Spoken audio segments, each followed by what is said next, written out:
बसस्थानक परंतु अंधारात बुडालेलं, प्रवाशांची वर्दळ परंतु सुरक्षेचा अभाव. भंडाऱ्यातील अड्याळ बसस्थानकावर अंधार रास का? महिला सुरक्षेवर मोठा प्रश्नचिन्ह. भंडारा जिल्ह्यातील पवनी तालुक्यात अड्याळ गावातील बसस्थानक सध्या पूर्णपणे अंधारात बुडाले आहे.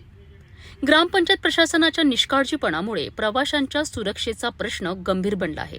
दररोज रात्री 9:30 ते 10 वाजेपर्यंत येथे प्रवाशांची मोठी वर्दळ असते. मात्र पथदिव्यांचा पूर्ण अभाव असल्याने परिसरात भीषण अंधार पसरतो. यामुळे विशेषतः महिला प्रवाशांना भीतीच्या छायेत प्रवास करावा लागत आहे. याशिवाय बसस्थानकावरील महिला आणि पुरुष मुत्रीघरांच्या अवस्था अत्यंत खराब झाली आहे. पाण्याची आणि प्रकाशाची कोणतीही सुविधा नसल्याने या सुविधा वापरणे कठीण झाले आहेत.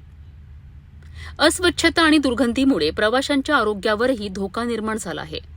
दरम्यान ग्रामपंचायत प्रशासन इतर कामांमध्ये व्यस्त राहून या महत्वाच्या ठिकाणाकडे दुर्लक्ष करत असल्याचा आरोप नागरिकांनी केला आहे. नागरिकांनी इशारा दिला आहे की तत्काळ पथदिवे, स्वच्छता आणि पाण्याची व्यवस्था न केल्यास तीव्र आंदोलन छेडण्यात येईल. सार्वजनिक ठिकाणी सुरक्षा आणि सुविधा असणं आवश्यक आहे. अड्याळ बसस्थानकाची ही अवस्था प्रशासनाकरिता मोठा प्रश्न आहे. आता तत्काळ उपाय होतो का हे पाहणं महत्त्वाचं.